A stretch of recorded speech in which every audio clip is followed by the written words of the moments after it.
بسم الله الرحمن الرحيم لقد كان لكم في رسول الله أسوة حسنة وقال تعالى وما أرسلناك إلا رحمة للعالمين صدق الله العظيم الحمد لله আল্লাহ পাকের দরবারে লাখো কোটি শুকর ও সুজুদ যে আল্লাহ পাক রব্বুল আলামিন আজকের এই পবিত্র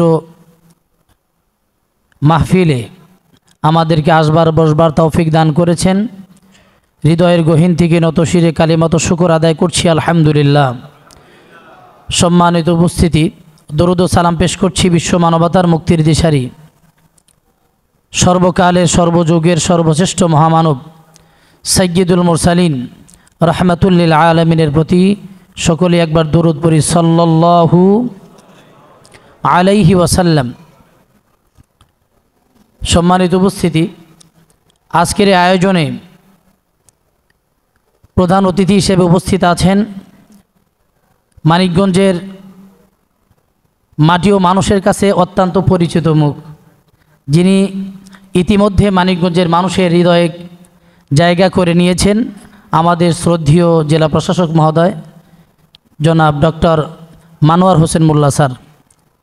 স্যারের সফর সঙ্গী সহ আপনারা যারা উপস্থিত আছেন, ওলামায়ে কেরাম, রাজনৈতিক ব্যক্তিবর্গ এবং আমার সামনে বসা সম্মানিত দিনদার ইমানদার মুসলমান ভাই ও বোনেরা, আমরা নবী আলাইহিস সালাতু ওয়াস সালামের জীবন আদর্শ আলোচনা করতে এবং শুনতে আসছি। নবীজির জীবন আদর্শ আলোচনা করা এই সংক্ষিপ্ত পরিসরে এটা কিছুতেই সম্ভব না, কারণ নবীজি এমন একজন ব্যক্তি যাকে আল্লাহ রাব্বুল আলামিনের পরেই তার মর্যাদা দেওয়া হয়েছে। সুবহানাল্লাহ। আল্লাহর নবীর জীবন আদর্শ এত বিস্তৃত, এত ব্যাপক, আমার মতো অধম কেন গোটা দুনিয়ার মানুষ জুড়েও যদি নবীর আদর্শকে লিখতে থাকে, বলতে থাকে, নবীর আদর্শ বলে লিখে শেষ করা যাবে না। এক কবি বলতেছিল যে যেই বাগানে গাইছে সদা হাজার হাজার বুলবুলি, আমিও সেই বাগানে ঢুকে তাদের সাথে বল তুলি। এই দুনিয়ার ভিতরে নবীর আদর্শ নিয়ে যারা আলোচনা করে, নবীকে যে নিয়ে যারা কবিতা লেখে, নবীজির চরিত্র নিয়ে যারা লেখে, নবীর জীবন আদর্শ নিয়ে যারা লেখে, তাদের মতো আমরাও তাদের কাতারে সামিল হই। এই জন্য আল্লাহর নবীর সুপারির জন্য হাসরের ময়দানে আমাদের নসিব হয়, বলেন আমিন। সম্মানিত উপস্থিতি, এই পৃথিবীতে নবীর আগমন ছিল এমন একটা সময়ে যখন মানুষ ছিল কিন্তু মানবতা ছিল না। যেই সময়ে নবীর আগমন হয়েছে, আপনারা জানেন ইতিহাসে যাকে আইয়ামে জাহিলিয়া বলা হয়, অন্ধকার আচ্ছন্ন যুগ, যেইখানে মানুষ ছিল কিন্তু মানবতা ছিল না, নারী ছিল কিন্তু নারীর মর্যাদা ছিল না, বিচার ছিল কিন্তু বিচার ব্যবস্থায় ইনসাফ ছিল না, জোর যার মুল্লুক তার নীতিতে যখন মানুষ বিশ্বাসী ছিল, এমন এক সময়ে আল্লাহর নবীকে আল্লাহ তাআলা পৃথিবীতে আগমন করলেন। আরবের দেশে, মরুর দেশে, পাহাড়ের দেশে এমন একজন নবীকে আগমন আল্লাহ তাআলা করলেন, যার মাধ্যমে গোটা দুনিয়াকে আলোকিত করেছে। সুবহানাল্লাহ। যার আগমনই ছিল গোটা দুনিয়ার জন্য রহমত। আল্লাহ বলছেন ওয়ামা আরসালনাকা ইল্লা রাহমাতাল লিল আলামিন, যে হে নবী, আপনাকে আমি বিশ্ববাসীর জন্য রহমতের মূর্ত প্রতীক করে পাঠিয়েছি। তিনি ছিলেন রহমত দুনিয়ার জন্য, তিনি ছিলেন রহমত পৃথিবীর মানুষের জন্য, তিনি ছিলেন রহমত গোটা দুনিয়ার সকল মাখলুকাতের জন্য। তার আগমনে যেমন অন্ধকার বিদরিত হয়েছে, ঠিক তেমনি আলোয় উদ্ভাসিত হয়েছে গোটা জগৎ। আর তার আদর্শ অনুসরণের মধ্য দিয়ে যেই যুগের মানুষগুলো, যাদের ভিতরে ন্যূনতম মানবতাবোধ ছিল না, সেই যুগের মানুষগুলো স্বর্ণের মানুষে পরিণত হয়েছে। যারা নিজেরাই বিপদগামী ছিল, তাদেরকে আল্লাহ তাআলা নবীর আদর্শে আদর্শবান হওয়ার মধ্য দিয়ে গোটা দুনিয়ার জুড়ে তাদেরকে খ্যাতিমান মানুষে আল্লাহ তাআলা পরিণত করেছে। সুবহানাল্লাহ। নবীর টাচে এসে, নবীর আদর্শে আদর্শবান হয়ে যেই যুগের মানুষেরা জীবন্ত কন্যা সন্তানকে পুঁতে রাখত, যেই যুগের যুবকেরা, যেই সময়ের যুবকেরা নারী সতীত্বের জম ছিল, ওই সময়ের যুবকেরা নারী সতীত্বের পাহারাদার বনে গিয়েছে। সুবহানাল্লাহ। নবীর টাচে এসে, নবীর আদর্শে এসে তারা এত সোনার মানুষে পরিণত হয়েছে। কবি তাদেরকে অনুসরণ করে তাদের বিষয় বলতেছিলেন যে ইসলাম সে তো পরশ মানিক, কে পেয়েছে তাদের খুঁজি, পরশে তার সোনা হলো যারা তাহাদের মোরা বুঝি। অর্থাৎ রসুল করিম সাল্লাল্লাহু আলাইহি সাল্লামের টাচে এসে, সংস্পর্শে এসে, নবীর আদর্শ ধারণ করে তারা গোটা দুনিয়া জুড়ে আজকে আলোচিত মানুষ, তারা সাহাবায়ে কেরাম বলেন রাদিয়াল্লাহু তাআলা আনহুম আজমাইন। সম্মানিত উপস্থিতি, সেই নবীর আদর্শ যদি আমরা বয়ান করি, এক একটা সাইট নিয়ে যদি আমরা বয়ান করি, রাত শেষ হয়ে যাবে। কিন্তু তারপরেও যেহেতু সময় খুব সংক্ষিপ্ত, 8:50-এর ভিতর আমাকে শেষ করতে বলা হয়েছে। সম্মানিত উপস্থিতি, আমি খুব সংক্ষিপ্ত আকারে দু একটি কথা বলেই শেষ করব ইনশাআল্লাহ। এক নম্বরে আসি, নবীর শান কেমন ছিল। নবীজি সাল্লাল্লাহু আলাইহি সাল্লাম এই পৃথিবীতে আগমন করলেন। আল্লাহ তাআলা তার নবীর শান বর্ণনা করে বলেন ওয়ারাফা'না লাকা যিকরাক, ওয়ারাফা'না লাকা যিকরাক। আমরা এই পৃথিবীতে নবীর প্রশংসা যতই করি না কেন, আল্লাহর চাইতে বেশি করতে পারবো? কেউ কিন্তু করতে পারবো না। আমরা নবীর শানে যত কিছুই বলতে থাকি, আল্লাহ সে তো বেশি করতে পারবো না। সেই আল্লাহ বলছেন ওয়ারাফা'না লাকা যিকরাক, হে নবী আপনার প্রশংসা, আপনার মর্যাদা এই গোটা দুনিয়া জুড়ে আমি আল্লাহ তাআলা উঁচু স্তরে আমি স্থাপন করে দিয়েছি। সুবহানাল্লাহ। যেই নবীর মর্যাদা আল্লাহ দিয়েছেন, সেই নবীর মর্যাদা আমরা বয়ান করলেও থাকবে, বয়ান না করলেও থাকবে। যেই নবীকে আল্লাহ তাআলা ইজ্জত দিয়েছেন, সেই নবীর ইজ্জত বিনষ্ট করবার জন্য গোটা দুনিয়ার নাস্তিকরা মিলেও কি আল্লাহর নবীর ইজ্জতের কোনো একটা অংশ ছুটাইতে পারবে? আল্লাহর নবীকে বেইজ্জতি করবার জন্য যত কিছুই করুক না কেন গোটা দুনিয়ার নাস্তিকরা আল্লাহর নবীর ইজ্জত নষ্ট করতে পারবে না। কেন? বলে আল্লাহর নবীর ইজ্জত দিয়েছেন একমাত্র কে? যার ইজ্জত আর সম্মান আল্লাহ তাআলা বৃদ্ধি করে দিয়েছেন, তার ইজ্জত আর সম্মান এই পৃথিবীর কোনো নাস্তিক, বেঈমান, মুনাফিকরা নষ্ট করতে পারবে না। তবে হ্যাঁ সেই নবীর মর্যাদা রক্ষায় আমরা কি করতে পারি? আল্লাহর নবীর ইজ্জতকে, আল্লাহর নবীর মর্যাদাকে গোটা দুনিয়া জুড়ে আল্লাহ ছড়ায় দিয়েছেন ঠিক, কিন্তু সেই নবীর একজন আশেক হিসাবে, সেই নবীর একজন উম্মত হিসাবে আমাদের দায়িত্ব, আমরা যেমন আমার বাবাকে গালি দিলে আমার কষ্ট লাগে, আমার মাকে গালি দিলে আমার কষ্ট লাগে, ঠিক তেমনি তার চাইতে কোটি গুণে বেশি হতে পারে আমার নবীকে যদি কেউ গালি দেয় তার প্রতিবাদ করা আমাদের ইমানি দায়িত্ব, আমাদের ইমানি দায়িত্ব, ইমানের জায়গা। আল্লাহ নবী সাল্লাল্লাহু আলাইহি সাল্লামকে, নবী মুহাম্মদ রাসূলুল্লাহ সাল্লামকে হযরত ওমর ফারুক রাদিয়াল্লাহু তাআলা আনহু বলতেছিলেন, ইয়া রাসূলুল্লাহ আপনাকে আমি ভালোবাসি। নবী বলেন, ওমর তুমি কেমন ভালোবাসো? তোমার জীবনের চাইতেও বেশি ভালোবাসো? কয় না ইয়া রাসূলুল্লাহ, আমার জীবনের চাইতে ভালোবাসি না। নবী বলেন, তাহলে তোমার ভালোবাসা হয় নাই, তাহলে তোমার ভালোবাসা হয় নাই। হযরত ওমর একটু নীরব থাকলেন, মনটাকে বুঝাইলেন, যদি তাই সেই ভালোবাসা না হয়, আমার জীবনে চাইতেও যদি নবীকে ভালোবাসতে না পারি, এমন যদি ভালোবাসা আল্লাহর দরবারে কবুল না হয়, তাহলে আমি ওমরের কী লাভটা হইল?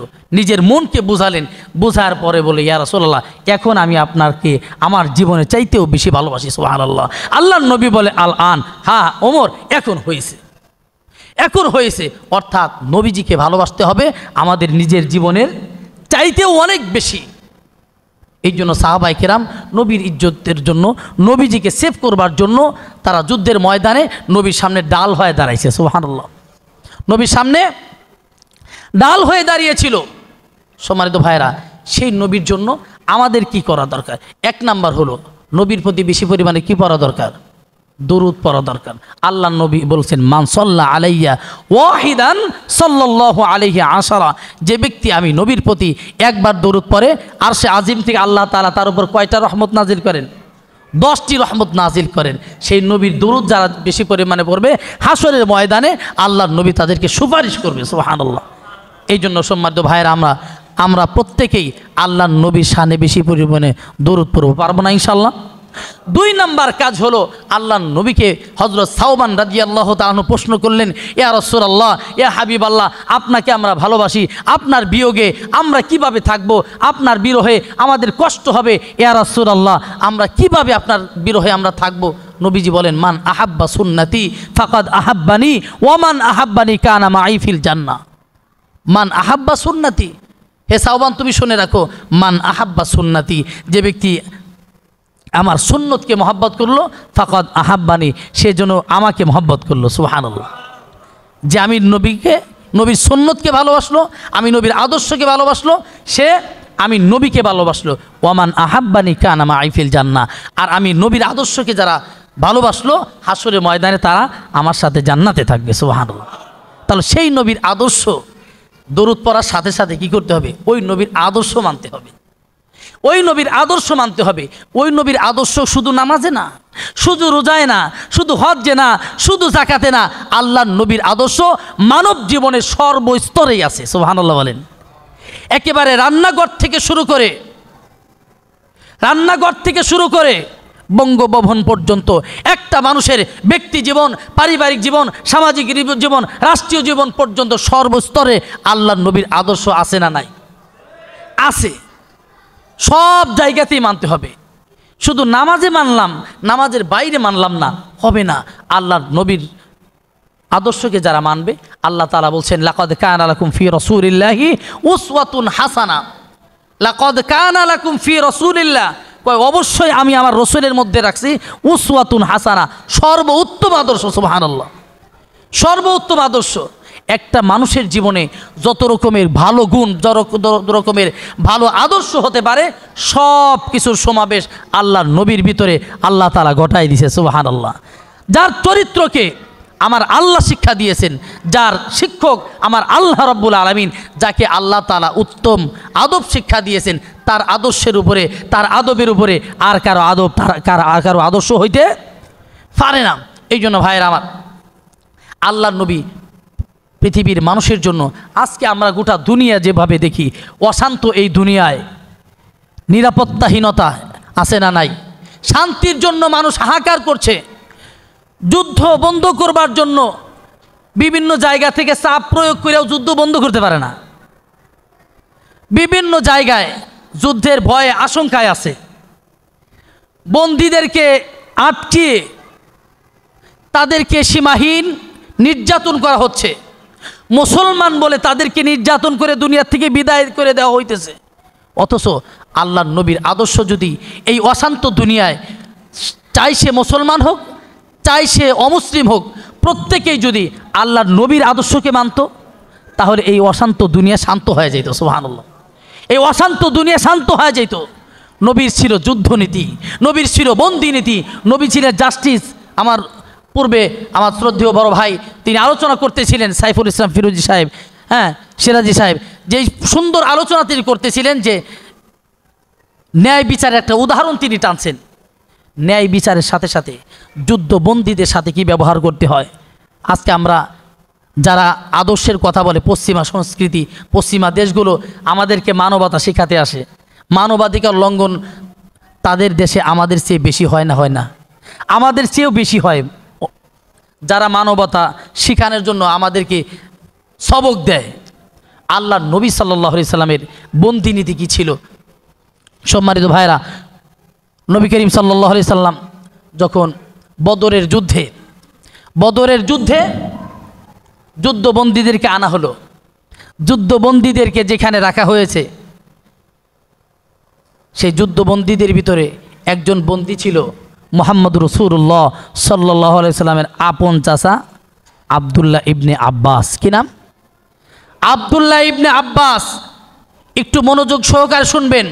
আব্দুল্লাহ ইবনে আব্বাস নবীজির চাচা তখনও মুসলমান হন নাই, বদরের যুদ্ধে এসে ধরা পড়ে গেছে, মুসলমানরা তাদেরকে ধরে নিয়ে আসছে, যুদ্ধবন্দীদের সাথে সেও একজন, তাদেরকে হাত পা বেঁধে রাখা হয়েছে। নবীজি সাল্লাল্লাহু আলাইহি ওয়াসাল্লাম যেই তাঁবুতে শুয়ে আছেন তার পাশের তাঁবুতে তার চাচাকে বেঁধে রাখা হয়েছে। নবীজি সাল্লাল্লাহু আলাইহি ওয়াসাল্লামের চাচা শক্ত করে বাঁধার কারণে কষ্টে আওয়াজ করতেছিলেন। নবীজি সাল্লাল্লাহু আলাইহি সাল্লাম ঠিকমতো ঘুমাতে পারছে না, যেহেতু তার আপন চাচা পাশের রুমে, পাশের কামরায়, পাশের তাঁবুতে শুয়ে কাতরাচ্ছে। নবীজি সাল্লাল্লাহু আলাইহি সাল্লাম ঠিকমতো ঘুমাতে পারছে না, একবার শুইতেছেন আবার উঠতেছেন। সাহাবায়ে কেরাম লক্ষ্য করলেন। সাহাবায়ে কেরাম লক্ষ্য করে নবীজির এই কষ্টটা বুঝে পাশের তাঁবুতে গিয়ে নবীর চাচার বাঁধনটা ঢিলা করে দিলেন। নবীজির চাচার বাঁধনটা ঢিলা করে দিলেন। কিছুক্ষণ পর নবী সাল্লাল্লাহু আলাইহি সাল্লাম আর কোনো আওয়াজ শুনছে না, কষ্টের কোনো আওয়াজ শুনছে না। জিজ্ঞেস করলো সাহাবায়ে কেরামকে, কি ব্যাপার? আমি তো যুদ্ধবন্দীদের কোনো আওয়াজ শুনতে পাচ্ছি না, কি ব্যাপার, কি হলো? বলতেছি, ইয়া রাসূলুল্লাহ, আমরা লক্ষ্য করলাম পাশের তাঁবুতে আপনার চাচাকে বেঁধে রাখা হয়েছে। আপনার চাচার ওই কষ্টের কারণে আপনি ঠিকমতো ঘুমাতে পারছেন না, সেই কারণে আপনার চাচার রশিটা, বাঁধনটা একটু ঢিলা করে দিয়ে আসছি। সাহাবায়ে কেরাম, আমার চাচা বলে তার বাঁধনটা ঢিলা করে দিলে? সব বন্দীদেরকে তোমরা কি বাঁধনটা ঢিলা করে দিয়েছ? বলে, না ইয়া রাসূলুল্লাহ, যদি তা না হয় আমার চাচা বলে তার সাথে তুমি ভালো ব্যবহার করবে। যুদ্ধবন্দীদের সাথে যদি ভালো ব্যবহার করতে হয় প্রত্যেকেই সমান পাবে, আমার চাচা হোক আমার ভাতিজা হোক, তাই বলে এক্সট্রা কোনো বেনিফিট পাবে, এক্সট্রা কোনো অফার পাবে, এইটা হইতে পারে না। এর নাম হলো ইনসাফ। সুবহানাল্লাহ বলেন। আল্লাহ নবী সাল্লাল্লাহু আলাইহি ওয়াসাল্লাম তার আপন চাচাকে যেরকম বাঁধনটা ঢিলে করে দেওয়া হয়েছে, অন্য বন্দীদেরকেও বাঁধনটা ঢিলে করে, গিরাটা ঢিলা করে দেওয়ার জন্য বলেছেন। পাশাপাশি সম্মানিত ভাইয়ের আমার, হুনাইনের যুদ্ধে হুনাইনের বন্দীদেরকে রাখা হয়েছে। একটা তাঁবুর ভিতরে কিছু মহিলাদেরকে রাখা হয়েছে। নবীজি বললেন, চলো আমি যাব হুনাইনের বন্দীদেরকে দেখতে। নবীজি গেলেন, দেখতে পেলেন কিছু মহিলাদেরকে আটক করে, অ্যারেস্ট করে রাখা হয়েছে। এক পাশে তারা বসে আছে। দেখতে মনে হয় তারা মনে হয় কোনো অভিজাত বংশের লোক। নবীজি সাল্লাল্লাহু আলাইহি সাল্লাম বন্দীদেরকে দেখতে গিয়ে জিজ্ঞেস করলেন, তোমরা কারা? বলে, আমরা হাতিম তায়ের কন্যা। নবীজি সাল্লাল্লাহু আলাইহি সাল্লাম বললেন, বেলাল, এই যে নাও আমার মাথার পাগড়ি, এই পাগড়িটা দিয়ে দাও ওই যুবতী মেয়েটাকে, সে তার শরীরটাকে আবৃত করে আমার সামনে আসুক। হযরতে বিলাল বললেন, ইয়া রাসূলুল্লাহ, আপনার মাথার পাগড়ি একজন বিধর্মী, একজন কাফেরের জন্য দেবেন? আপনার মাথার পাগড়ি নয়, শুধু আপনার মাথার এই পাগড়ির একটা সুতার দাম গোটা দুনিয়া বিক্রি করলে হবে না। আপনার সেই মাথার পাগড়ি একজন কাফের মেয়েকে আপনি দিয়ে দিবেন? নবীজি বললেন, বেলাল, এখানে কাফের আর মুসলিমের কোনো প্রশ্ন না, এটা হলো মানবতার প্রশ্ন।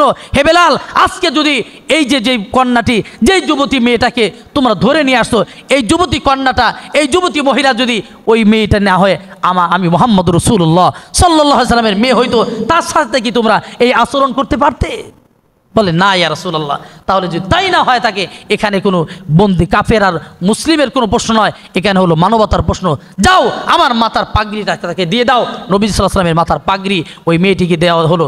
যুবতী মেয়েটা সামনে আসলেন, সালাম দিলেন। নবীজি জিজ্ঞেস করলেন, হে মেয়ে, তোমাদের বাসা কোথায়? বলে, আমাদের বাসা হলো তায়েফে, মক্কার তায়েফে আমাদের বাসা। বলে, তোমাদের পরিচয় কি? বলে, আমার বাবা ছিলেন হাতিম তাই। সুবহানাল্লাহ বলেন। কোন সে হাতিম তাই যে আরবের ভিতরে অতিথি পরায়ণ ছিল, মেহমানদের সবচাইতে বেশি কদর করতেন, সেই হাতিম তাই? বলে, হ্যাঁ ইয়া রাসূলুল্লাহ। বলে, তাই যদি হয়ে থাকে তোমার ওই বাবার সম্মানে তোমাকে মাফ করে দেওয়া হলো। মেয়েটি থায় দাঁড়িয়ে আছে। বলে, ইয়া রাসূলুল্লাহ, মুহাম্মদ রাসূলুল্লাহ, আপনি আমাকে মাফ করে দিলেন আমার বাবা হাতিম তাই বলে? বলে, আমার সাথে তো আমার বাবার সাথে সম্পর্কিত আরও অনেক আত্মীয় স্বজন আছে, তাদের কি? বলে, তাদের সবাইকে আমি মাফ করে দিলাম। সুবহানাল্লাহ, সবাইকে মাফ করে দিলাম। যাও, তোমাদেরকে মুক্ত করে দিলাম। সব যুদ্ধবন্দীরা মহিলারা দাঁড়িয়ে আছে, যায় না। বলে, জানো না কেন? বলে, ইয়া রাসূলুল্লাহ, আপনি তো আপনি তো আপনার বন্দি দশা থেকে আমাদেরকে মুক্ত করে দিয়েছেন। আমরা চাই মহাকালের বন্দি দশা থেকে, জাহান্নামের আগুন থেকে আমরা মুক্ত হব। ইয়া রাসূলুল্লাহ, আর দেরি করব না, আপনি আমাদেরকে পড়ায় দেন লা ইলাহা ইল্লাল্লাহু মুহাম্মাদুর রাসূলুল্লাহ সাল্লাল্লাহু আলাইহি সাল্লাম। ভাইরা আমার, যেই কথার জন্য এই ঘটনা আমি বললাম যে যুদ্ধবন্দীদের সাথে কি আচরণ করতে হয়, আজকে গোটা দুনিয়ার অনেক জায়গাতে এমন আছে, মুসলিম হিসাবে একজন খাঁটি মুসলমান, সেই জন্য তাকে ধরে অ্যারেস্ট করার পরে তাকে রিমান্ডে নেওয়া হয়, শাস্তি দেওয়া হয়, মুসলমান বলে কথা বলে, ঠিক কিনা? সম্মানিত ভাইয়েরা আমার, ইনসাফ সব জায়গায় কায়েম করতে হবে। আজকে হুজুর অ্যারেস্ট করলে একরকম, আর অন্যদেরকে অ্যারেস্ট করলে একরকম না। ভাই, আমরা অন্যদের ব্যাপারেও সুপারিশ করি, আবার হুজুরদের ব্যাপারেও সুপারিশ করি। যদি অপরাধী যেই হোক না কেন, তার শাস্তি একই রকম হওয়া চাই, কথা বলেন, ঠিক কিনা? কিন্তু এ যে একজন মানুষ হিসাবে সে মানবিক অধিকার, তার অধিকার পাওয়ার যোগ্য, সে যতটুকু অধিকার সে পাবে, তাকে ততটুকু অধিকার দেওয়া উচিত। এটা হলো ইসলামের শিক্ষা, এটা নবীর আদর্শ ছিল। পশ্চিমা সংস্কৃতি যারা মানবাধিকারদের সবক আমাদেরকে শোনায়, তারা মুসলমানদেরকে ধরে নিয়ে কি করেছে? তাদের দেশে তো আর আয়নাঘর ছিল না, নাকি আয়নাঘর ছিল? আয়নাঘর ছিল না। তাদের নমুনায় অনেক দেশে হয়তো আয়নাঘর তৈরি করতে পারে কেউ, কিন্তু এই জিনিসটা মনে রাখতে হবে যে আমি একজন মানুষকে কি পরিমাণ শাস্তি দিতে পারি। আমি একজন মানুষ, সেও একজন মানুষ। সে যদি অন্যায় করে, তার আইনে, তার দেশের আইনে তার বিচার করা হোক। কিন্তু এরকম যাতে না হয়, যুদ্ধবন্দীদের সাথে যেই ব্যবহার মুহাম্মদ রাসূলুল্লাহ সাল্লাল্লাহু আলাইহি সাল্লাম শিক্ষা দিয়েছেন, ওই আদর্শ আমাদেরকে ধারণ করতে হবে। সেই আদর্শ যদি ধারণ করতে না পারি, তাহলে আমাদের দেশের কথাই বলি, ৭১ বলি আর ২৪ বলি, যত স্বাধীনতার কথাই বলি, যদি মুহাম্মদ রাসূলুল্লাহ সাল্লাল্লাহু আলাইহি সাল্লামের আদর্শ যদি আমাদের জীবনে বাস্তবায়ন করতে না পারি, সে আদর্শ ধারণ করতে না পারি, তাহলে আমাদের সব স্বাধীনতা ভূলণ্ডিত হবেই হবে, নিঃসন্দেহে। এটা আগেই বলে গেলাম। আমাদেরকে যদি শান্তি, স্বস্তি আর নিরাপত্তার ভিতরে থাকতে হয়, সেটা হবে মুহাম্মদ রাসূলুল্লাহ সাল্লাল্লাহু আলাইহি সাল্লামের আদর্শের ভিতরে থেকে। আসুন সম্মানিত ভাইয়েরা, আমরা আজকের যে আয়োজন হয়েছে, এই আয়োজন তখনই বেশি সার্থক হবে যখন আমরা আল্লাহ রসুলের আদর্শ অনুসরণের দৃঢ় অঙ্গীকার নিয়ে এখান থেকে ফিরে যেয়ে আমরা আমাদের জীবনে, প্রত্যেকটা জীবনের পরতে আমরা আমাদের নবীকে আমরা ফলো করে চলব, তার আদর্শকে আমাদের জীবনে বাস্তবায়ন করব। আল্লাহ রাব্বুল আলামিনের কাছে নবীর আদর্শ আমাদের জীবনের প্রত্যেকটি জায়গায় ধারণ করবার জন্য শক্তি সামর্থ্য কামনা করে আজকের এই আয়োজন যারা করেছেন, সকলকে ধন্যবাদ জানিয়ে আল্লাহ রাব্বুল আলামিনের কাছে তাদের উত্তম পুরস্কার দুনিয়া এবং আখেরাতের জন্য আল্লাহ তাআলা দেন, সেই কামনা ব্যক্ত করে আমার কথা শেষ করছি। আসসালামু আলাইকুম ওয়া রাহমাতুল্লাহি ওয়া বারাকাতুহু।